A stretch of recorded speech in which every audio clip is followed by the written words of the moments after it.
the Vice President of the Federal Republic of Amazonia, Mr. Eric Ate, the Right Honorable Speaker of the Interim House of Representatives, Dr. Winnie Lubati, the Honorable Chairpersons of the Ethics Committee and the Judiciary of Amazonia, all Secretaries of State and Deputies, members of government here present, counties and local government executives in the Atlantic Zone, our valiant Amazonia Restoration Forces, fellow Amazonians. Let us use this occasion to celebrate our great sons and daughters of Abakwa, like their sisters in Ekona, for their exemplary resilience in the face of the cruel provocations by La République du Cameroon genocidal forces. Thank you for standing up to these barbaric colonial bullies. Those who say diaspora are the ones manipulating the home front are wrong once more. They are saying Amazonians in the home front don't have brains to think, that they don't feel the pain to react unless the omniscient diaspora tells them to do so. Comrades, what you did in Bamenda or Ekona is the answer to those people who still doubt the resolve of our people to live free or die fighting. Our heartfelt condolences go to the bereaved families of the innocent bike rider and the lady murdered by the French Cameroon military vehicle. We also pray for the recovery of the several wounded in Bamenda during the standoff between our courageous denizens and the barbarous La République du Cameroon occupation forces. Let us observe a moment of silence in honor of all our fallen heroes and martyrs of the struggle. A moment, please.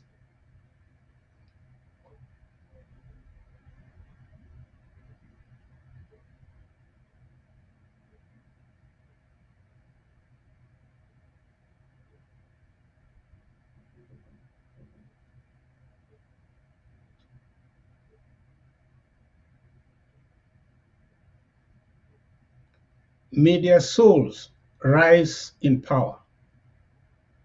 Not every delay in a journey is a setback. The journey of the children of Israel to their promised land delayed through the wilderness. They did a 3-day journey for 40 years. But that delay tested their leader, Moses, and it was discovered that he was a man of quick temper and full of anger. He was the kind of leader that if he had taken the people of Israel to the promised land as their king, he would have probably become like his foster father, Pharaoh, in the promised land. The delay also revealed a great warrior and leader in the person of Joshua Nun, and showcased a great champion of faith like Caleb. That delay also brought forth God's miracle power and wisdom in deliverance, in providing for his children, in warfare and in divine guidance. It also uncovered the cowardice of Aaron and those who, though they were soldiers, they saw themselves before their enemies as grasshoppers. It unveiled the reward of faith, the beauty of patience, and opposed the sacrifice of the brave few with the ineptitude of a coward majority. What a blessed delay that was. I once told a friend of mine that sometimes God answers us by not answering. That is our story in Amazonia. And like the people of Israel in those days, this delay has produced endurance, and that endurance has produced heroes. And heroes shall bring forth Amazonia. Do not be worried by how many fall by the wayside. Do not mind how many prefer the slavery cucumbers of Egypt to the promise of freedom. Do not mind those who turn heel and become traitors against the struggle. Do not mind those who betray and slaughter their comrades for greed. Do not mind those who pretend to be soldiers that flee at the first appearance of a challenge. Remain focused. Our victory is inevitable. Fellow Amazonian Restoration Forces, especially those of you in this zone, today I can tell you that you have won the war against the Republic of Cameroon. The goal of every guerrilla regime is to frustrate and demoralize the occupier and deny him victory. Now, after 6 years, you have triumphed over them, despite our more than 400,000 homes burned or destroyed by their unprofessional soldiers, 50,000 plus killed, thousands unjustly incarcerated, countless afflictions, and 1.6 million displaced.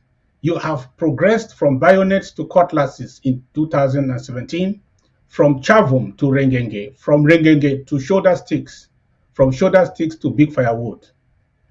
You have made toys out of their multi-million CFA armor cars. You have displaced their colonial war officials, struck their soldiers with fear, and taken over control of most of the rural areas of Amazonia. Thank you. Today, La République du Cameroon can no longer meander freely in our territory, rape our women, steal from us, terrorize our parents, abduct our children, and conduct their genocide agenda with gross impunity. Never again. There is a price these marauders must pay, and do pay every time they come face to face with our no-nonsense ARFs. Please, every patriotic citizen at home and abroad, let us furnish our ARFs enough to guarantee and accelerate the karma of La République du Cameroon. Unyamwe ne baraba batata na Bahia Omaneko Amwe Osanga. These are some of our major languages representing our heritage, our culture, and our pride as Amazonians. We were not created to be slaves to Franco-Bulu Beti annexationists. This is who we are, and that is what we are fighting for. Yes, in an existential fight like ours, we may fight and fall, but rise to fight and win, because failure is not a damn option. We want to make Meme boil again. We want to see the lava flow once more in SAKO throughout the plantations of CDC. We need to halt the activities of the pigs in Pamo, stop every strategic project in the Atlantic that aims at facilitating the operations of the cruel occupation forces in our territory. We have to recapture the mystery of the twin lakes of Mwanenguba and recharge the streets of Tombel, Bangem, and Guti again. This year, we must try to get back to the place where we were in 2021, before we were rudely interrupted by French Cameroon infiltrators within our ranks, coup plotters, greedy spoilers, and CPDM genocide facilitators. These are treacherous Southern Cameroonians, united either by greed or ignorance, who have decided to dismember our struggle on the enemy's dining table. They siphoned our money, deceived and betrayed our fighters, and spread malicious falsehood against the IG in their campaign to demarcate Dr. SAKO. Thank God we are still standing for our people, and we have greater understanding and skill within the struggle today than we had in the beginning. And we have more operational tools on the ground today to actualize our independence than we had in 2018. I believe that if we don't stop supporting our liberation efforts on the ground, we will all see a free Amazonia in our lifetime. We have the critical might we need to empower our genuine ARFs to help us cross the finish line. All we need now is the will to continue sacrificing, though others give up or try to tell us not to. Dear stakeholders, I would like to emphasize our position in the interim government concerning the proposal for a referendum by certain stakeholders. We cannot propose a referendum because as our demand, we cannot make it our demand because we are not trying to secede from an existing country. Even the de facto Federal Republic of Cameroon, our fathers tried to establish from the beginning, is no longer in existence.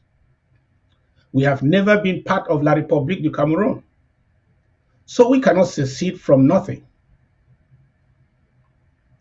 We restored our sovereignty since our de facto union with La République du Cameroun, though incomplete and informal, failed. Like in any courtship, we don't need a legal instrument in the form of a referendum to decide on our destiny after a failed courtship. When courtship fails, parties go their separate ways.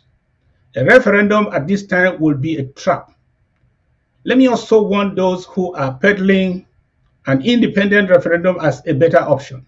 There is no referendum that can be organized in Amazonia, all things being equal, whether organized by the United Nations or La République du Cameroun, that cannot be rigged by the most experienced Cameroon electoral demons. So we cannot stake our struggle on an unnecessary referendum. That is a slippery road. Constitutional lawyers teach us that a referendum is a legal instrument usually demanded by a people who seek sovereignty or secession. That is not what we are asking or fighting for. We did not join La République in 1961. We did not join them in 1972. We did not join them in 1984. We did not join them in 1986. We did not join them at any time. Otherwise, somebody should show me the Treaty of Union we signed. Why then do we need a vote to determine whether we want to remain in a non-existent marriage or go? Those who insist we should adopt a referendum at the center of our struggle should remember that reducing our struggle to one for a referendum will be an indirect acknowledgement that we did join La République du Cameroun and that we are technically the same country, La République du Cameroun. And we are now asking for a legal means to secede. On the other hand, borrowing from our history, we may agree that the United Nations conduct another plebiscite in Amazonia just to ascertain the majority opinion of Southern Cameroonians today, 60 years after the failed UN-mandated union of two states of equal status. If Amazonia was legally united with La République du Cameroun, a referendum to secede would make sense. On the contrary, we are legally as separate today as we were in 1961 because we did not join La République as prescribed by the United Nations Resolution 1608 and United Nations Charter 102. A mere consultation of our opinion by the United Nations authorities today, if they so wish, to support or not our restored independence, will suffice. It is the only political option we have now. The UN authorities can do a survey, which is what a plebiscite is, to find out where the majority opinion of Southern Cameroonians is on the matter of self-determination, to find out how we, the people of the Southern Cameroons, wish to exercise our sovereignty going forward, now that the union has failed. The results of such an exercise will be advisory and therefore non-binding. The United Nations will then use the results to decide the best way forward for their former trust territory of the Southern Cameroons. Fellow Amazonians, dear Fanarios, I welcome you to the Federal Draft, 3rd edition, hosted by the Atlantic Zone. We are bearing a much bigger burden today because some who pretended to be fighters and were not suddenly abandoned us in the middle of the fight. Some have chosen the coward's way out, compromise. Others have been infected by the virus of divisiveness, demagogy, intimidation, misinformation, greed, and self destruction, which has paralyzed them. Contributors have become commentators today. Actors have become spectators. Loudspeakers have gone mute, while some of our revolutionary giants have gone into premature retirement. They now seek one thing, only the privilege of going to bed with La République du Cameroon, surrendering to La République du Cameroon in exchange for peanuts. The ingenuity to do all they try to do is to beat down the IG into a mere number in the room, or overtake the IG on their rush to their corruption. There is a mad rush to cash out on the blood of our heroes today, but they will all fail because this generation will not stop till freedom comes. So we that are still in the trenches must double down to regain lost territory, and you, our financial warriors, must give double to replenish our resources and energy pool. We must do all to win this battle because even those who have given up on the race still look up to us for the victory they once pursued. Our heroes in their graves are cheering those of us still in the fight. We must not fail them. More is now needed from us today than yesterday to finish the unfinished task. I just completed my federal draft this morning and look forward to doing more for each county when the time comes. Every sacrifice is worth making for the freedom of our people. You say you are in the struggle, but you are not drafting. I will tell you I am still in the struggle because I have drafted and paid in full. Warriors, let's go. Viva Ambazonian Restoration Forces. Viva the Federal Republic of Ambazonia, and God bless our beautiful country.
understand it the way you've put it to us today. So